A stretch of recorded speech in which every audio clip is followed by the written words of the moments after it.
मधुशाला के क्या बाबू कि मधुशाला के रचनाकार कौन है ये बताइएगा। इस मधुशाला के जो रचनाकार है ना वह कौन है ये आप लोग को बताएं। तो मधुशाला के जो रचनाकार है ये तो सभी लोगों को पता है, वो कौन है बाबू, वह है हरिवंश राय बच्चन। कौन है बाबू, हरिवंश राय बच्चन जी है। याद रखिएगा यहाँ पर राइट आंसर क्या हो जाएगा, option number B right answer हो जाएगा।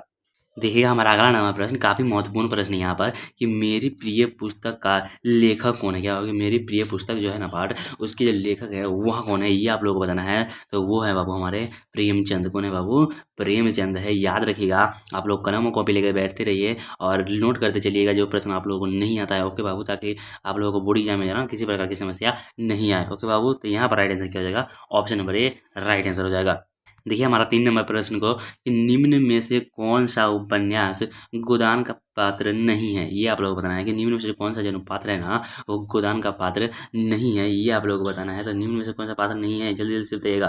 तो वो है बाबू हमारा संतोष। कौन है बाबू, संतोष। यहाँ राइट आंसर क्या हो जाएगा, option number D right answer हो जाएगा। ताकि होड़ी धनिया श्याम ये तीनों जो है ना वो गोदान का पात्र है। ओके बाबू, गोदान के चैप्टर से है। तो यहाँ पर राइट आंसर क्या होगा, ऑप्शन नंबर डी। सारे प्रश्न वीवीआई प्रश्न है, सारे प्रश्न जो है ना बाबू वो गेसिंग किया गया प्रश्न है। तो आप लोग एक भी प्रश्न को जो ना मिस नहीं करना है, सारे प्रश्न को ध्यान से करते चलना है, आंसर करते चलना है। ओके बाबू, तो यहाँ पर देखिए हमारा 4 नंबर प्रश्न क्या कह रहा है कि कामायनी महाकाव्य की रचना किसने की ये आप लोग बताना है। कि कामायनी महाकाव्य की जो रचना किसने की थी, तो ये तो सभी लोगों को पता होगा, वो किए थे जयशंकर प्रसाद। किसने किए थे बाबू, जयशंकर प्रसाद जी किए हुए थे। यहाँ पर राइट आंसर क्या होगा, ऑप्शन नंबर बी। आप लोग सारे प्रश्न का जो है ना आंसर करते चलिएगा और आप लोग लास्ट में बताइएगा कि आप लोगों को कितने प्रश्न जो है ना वह सही कर पाए, ताकि आप लोगों को पता चल सके कि आप लोगों की अभी कैसी तैयारियां चल चुकी है। ओके बाबू, तो यहाँ पर देखिए हमारा 5 नंबर प्रश्न क्या कह रहा है कि नीलकमल किसने लिखा। क्या बाबू, नीलकमल जो चैप्टर है ना वह किसने लिखा था ये आप लोग बताएं। तो नीलकमल जो लिखे थे ना बाबू वो लिखे थे रविंद्रनाथ टैगोर जी लिखे थे। किसने लिखा था, रविंद्रनाथ टैगोर जी लिखे थे। यहाँ पर राइट आंसर होगा ऑप्शन नंबर बी।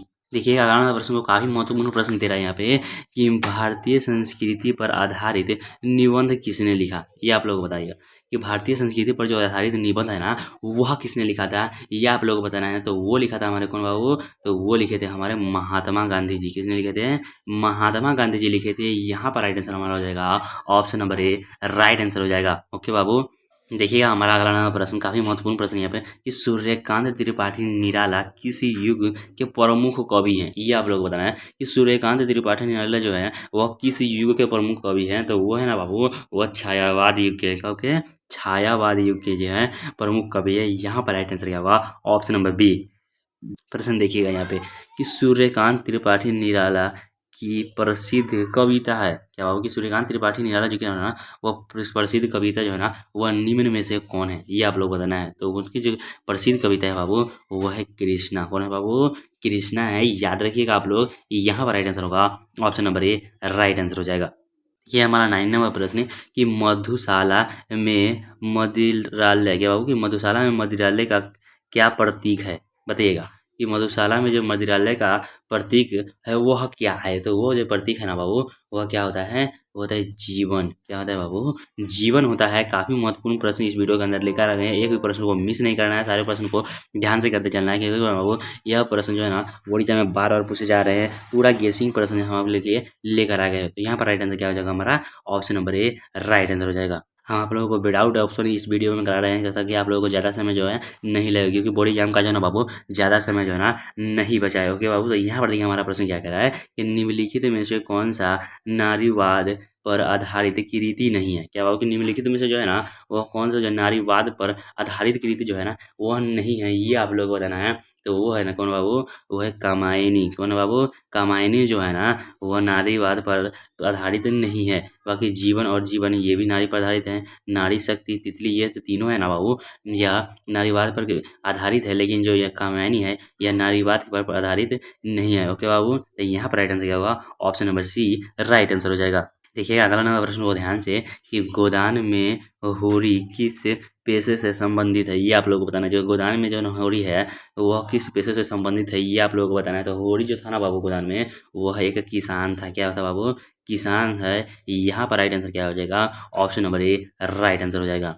देखिए आपका अगला प्रश्न क्या कह रहा है कि प्रेमचंद का असली नाम क्या था ये आप लोगों को बताना है कि प्रेमचंद का जो असली नाम था वह क्या था। काफ़ी महत्वपूर्ण प्रश्न है, ये प्रश्न बार बार बोर्ड एग्जाम में पूछे जा रहे हैं कि प्रेमचंद का असली नाम क्या था। तो वो था बाबू धनपत राय। क्या वो धनपत राय, याद रखिएगा, नोट कर चलिएगा क्योंकि प्रेमचंद का जो असली नाम क्या था तो वो था धनपत राय, याद रखिएगा। ओके बाबू।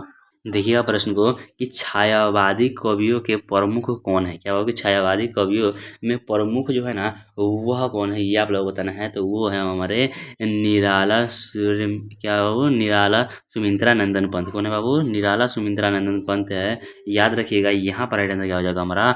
Option number B right answer होगा। देखिएगा हमारा अगला नंबर प्रश्न को कि महादेवी वर्मा किस युग की कावित्री है, ये आप लोगों को बताना है। ये महादेवी वर्मा जो है ना किस युग की कावित्री थी, ये आप लोग बताएं। तो महादेवी वर्मा जो है ना बाबू वह आधुनिक युग की कावित्री थी, क्योंकि आधुनिक युग की कावित्री थी। यहाँ पर राइट आंसर क्या होगा? Option number D right answer हो जाएगा। सारे वीवीआई प्रश्न इस वीडियो के अंदर लेकर आ गए हैं ताकि आप लोगों को बोर्ड एग्जाम में जो है ना किसी प्रकार की समस्या नहीं आए। तो आप लोग इस वीडियो को अंत तक देखिए और ध्यान से करते चलिए सारे प्रश्न को, और लास्ट में आप लोगों को बताइएगा कि आप लोगों को कितने प्रश्न जो है ना वह सही कर पाए। तो देखिए हमारा यह प्रश्न क्या कह रहा है कि मधुशाला का प्रमुख विषय क्या है। क्या होगा? मधुशाला का जो प्रमुख विषय है ना वह क्या है, ये आप लोग बताएं। तो मधुशाला का जो प्रमुख विषय है ना बाबू वो है जीवन दर्शन। कौन है बाबू? जीवन दर्शन है, याद रखिएगा। यहाँ पर राइट आंसर हो जाएगा option number B right answer होगा। प्रश्न क्या कह रहा है हमारा कि नीलकमल किस शैली का उपन्यास है, ये आप लोग बताना है कि नीलकमल किस शैली का उपन्यास है, ये आप लोग बताना है। तो नीलकमल जो है ना बाबू वह है सामाजिक, क्या है वो? सामाजिक शैली का उपन्यास है। क्या? सामाजिक शैली का है, याद रखिएगा। यहाँ पर राइट आंसर होगा ऑप्शन नंबर बी। देखिएगा हमारा 17 नंबर प्रश्न को कि जयशंकर प्रसाद का ये प्रमुख कविता कृति है। जयशंकर प्रसाद के प्रमुख कविता जो है ना वह कौन है, ये आप लोगों को बताना है। तो वो कौन है? तो सभी लोगों को पता होगा जयशंकर प्रसाद की कौन है, वह है कात्यायनी। कात्यायनी जो है ना बाबू वो प्रमुख कविता कृति है, याद रखिएगा। राइट आंसर होगा यहाँ पे ऑप्शन नंबर ए। देखिएगा हमारा 18 नंबर प्रश्न को कि महादेवी वर्मा को किसका खिताब मिला। किताब मिला, ये आप लोगों को बताना है। तो महादेवी वर्मा को किसको खिताब मिला था? तो वो मिला था बाबू ज्ञानपीठ पुरस्कार को। किसका बाबू? ज्ञानपीठ पुरस्कार मिला था। यहाँ पर राइट आंसर क्या होगा? Option number C right answer हो जाएगा। देखिए अगला नंबर प्रश्न है कि रसीम रथी का लेखक कौन है। ये तो सभी लोगों को बताना चाहिए कि रसीम रथी के जो लेखक हैं ना वह कौन है बाबू? तो रसीम रथी के जो लेखक हैं वो है हमारे कौन? रामाधारी सिंह दिनकर। कौन है बाबू? रामाधारी सिंह दिनकर जी है। यहाँ पर राइट आंसर होगा option number B right answer हो जाएगा। इस वीडियो के अंदर हम ऐसे प्रश्न लेके आते हैं ना बाबू जो आप लोगों को बोर्ड एग्जाम में जो है ना बार बार पूछे जा रहे हैं। बार बार हर सब्जेक्ट में आप लोग उठाकर देख लीजिएगा पिछले प्रीवियस ईयर को क्वेश्चन को, कि आप लोगों को इसी ऐसे प्रश्न जो है ना बार बार पूछे जा रहे हैं। इसलिए हम आप लोगों को पूरा बुक के निचोड़ प्रश्न इस वीडियो के अंदर लेकर आ गए हैं ताकि आप लोगों को बोर्ड एग्जाम की तैयारी जो है ना और बेहतर से बेहतर हो सके और आप बेहतर से बेहतर नंबर जो है ना अपने बोर्ड एग्जाम में ला सकें। ओके बाबू। तो देखिए हमारा प्रश्न यहाँ पर क्या कह रहा है कि अग्निपथ किसने लिखा। क्या बाबू कि अग्निपथ जो है ना वह किसने लिखा था, ये आप लोग बताएं। तो अग्निपथ जो लिखे थे ना वो लिखे थे रामधारी सिंह दिनकर लिखे थे। कौन लिखे थे बाबू? रामधारी सिंह दिनकर लिखे थे। यहाँ पर राइट आंसर होगा ऑप्शन नंबर बी। देखिए हमारे 21 नंबर यहाँ पर प्रश्न क्या कह रहा है कि निराला का असली नाम क्या था। क्या बाबू कि निराला का जो असली नाम था ना वह क्या था, ये आप लोग को बताना है। काफी महत्वपूर्ण प्रश्न है, ऐसे प्रश्न बार बार बोर्ड एग्जाम में पूछे जा रहे हैं। तो आप लोग ऐसे प्रश्न जो है ना असली नाम वाला ये आप लोग याद कर ही लीजिएगा। ओके बाबू। और राइटर नेम जो होता है ना बाबू वो भी आप लोग याद कर लीजिएगा कि राइटर नेम है बाबू वो हर बार 10 नंबर का पूछता है। ओके बाबू। तो राइटर नेम आप लोग याद कर लीजिएगा। ओके बाबू। तो यहाँ पर देखिए हमारा क्या कह रहा है प्रश्न कि निराला का असली नाम क्या था। तो वो था सुमित्रा नंदन पंत। क्या था बाबू? सुमित्रा नंदन पंत का। यहाँ पर राइट आंसर क्या होगा? Option number A right answer हो जाएगा। अगला नंबर प्रश्न को हमारा देखिएगा कि प्रेमचंद की कथा ईदगाह किस विषय पर आधारित है। प्रेमचंद की जो कथा है ना ईदगाह बाबू वो किस विषय पर जो आधारित है, ये आप लोगों को बताना है। तो वो ईदगाह जो है ना बाबू वो किस पर आधारित है? वो है त्याग और सादगी पर आधारित है। क्या बाबू? त्याग और सादगी पर आधारित है, याद रखिएगा। यहाँ पर राइट आंसर होगा ऑप्शन नंबर ए। देखिए हमारे 23 नंबर प्रश्न को ध्यान से कि सुमित्रा नंदन पंत का प्रमुख काव्य कृति है। क्या होगी? सुमित्रा नंदन पंत की जो प्रमुख काव्य कृति है ना वह कौन सा है, ये आप लोग बताएं। तो सुमित्रा नंदन पंत की जो प्रमुख काव्य कृति है ना बाबू वो है पर्व। कौन है बाबू? पर्व है, याद रखिएगा। यहाँ पर राइट आंसर होगा ऑप्शन नंबर ए। प्रश्न हमारा क्या कह रहा है अगला नंबर कि गोदान का प्रमुख संदेश क्या है। क्या होगा कि गोदान का जो प्रमुख संदेश है ना वह क्या है, क्या संदेश देता है गोदान जो है तो क्या संदेश दे रहा है। तो वो दे रहा है बाबू किसान का संघर्ष। गोदान से हमें क्या मिलती है? किसान का जो संघर्ष है इसके बारे में यहाँ चर्चा किया गया है। यहाँ पर राइट आंसर क्या होगा?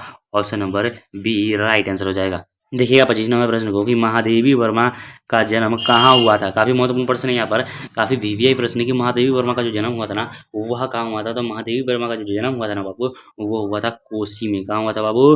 कोसी में हुआ था। याद रखिएगा यहाँ पर राइट आंसर होगा option number B right answer हो जाएगा। देखिए अगला नंबर प्रश्न कि मधुशाला में मधु का प्रतीक है। क्या हो कि मधुशाला जो है ना उसमें मधु का क्या प्रतीक है ये आप लोगों को बताना है। तो मधुशाला में जो मधु का प्रतीक है ना बाबू वो है जीवन। क्या बाबू? वो है जीवन को दर्शाता है। यहाँ पर राइट आंसर होगा ऑप्शन नंबर बी। इसका भी राइट आंसर होगा ऑप्शन नंबर बी। देखिएगा आपका 27 नंबर प्रश्न कि अग्निपथ कविता का मूल संदेश क्या है। क्या होगी? अग्निपथ जो कविता का जो मूल संदेश है ना वो क्या है बताइएगा। तो अग्निपथ का जो मूल संदेश है ना बाबू वह क्या है? तो वो है संघर्ष और साहस। क्या बाबू? संघर्ष और साहस को दर्शाता है। यहाँ पर राइट आंसर होगा ऑप्शन नंबर ए। 28 नंबर प्रश्न को देखिएगा कि कामायनी का प्रमुख पात्र कौन है बताइएगा। कि कामायनी का जो प्रमुख पात्र जो है ना वह कौन है बाबू? तो कामायनी का जो प्रमुख पात्र है ना बाबू वह है काम। क्या है बाबू? काम है। याद रखिएगा यहाँ पर राइट आंसर होगा ऑप्शन नंबर ए। देखिएगा 29 नंबर प्रश्न को ध्यान से कि महादेवी वर्मा की कविता शैली किस प्रकार की है बताइएगा। कि महादेवी वर्मा की कविता जो है ना कविता शैली किस प्रकार की है ये आप लोगों को बताना है। तो वो है बाबू भाव प्रधान। क्या है बाबू? भाव प्रधान कविता है। याद रखिएगा यहाँ पर राइट आंसर होगा ऑप्शन नंबर बी।